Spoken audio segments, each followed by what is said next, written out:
প্রিয় দিনদার ইমানদার মুসলিম ভাই ও বোনেরা, আজকে আমাদের আলোচ্য বিষয় হচ্ছে ইশরাকের নামাজের ফজিলত ও পড়ার নিয়ম সম্পর্কে। নফল নামাজের মধ্যে সবচাইতে ফজিলতের নামাজ হচ্ছে তাহাজ্জুদের নামাজ। আর তাহাজ্জুদের পর দ্বিতীয় ফজিলতের নফল নামাজ হচ্ছে ইশরাকের নামাজ। 2 রাকাত ইশরাকের নামাজ পড়লে একটি কবুল হজ ও একটি কবুল ওমরার সওয়াবের কথা হাদিসে রয়েছে।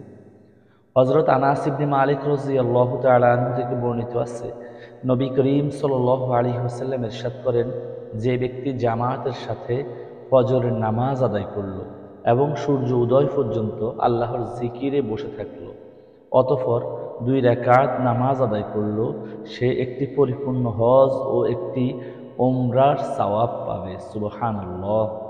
ইশরাকের নামাজ পড়ার সঠিক নিয়ম হচ্ছে সূর্য পরিপূর্ণ উঠে যাওয়ার পর পড়া। নিয়ত হবে নফল নামাজের নিয়ত। এই নামাজের জন্য নির্ধারিত কোনো সূরা নেই, যে কোনো সূরা দিয়ে এই নামাজ পড়া যাবে।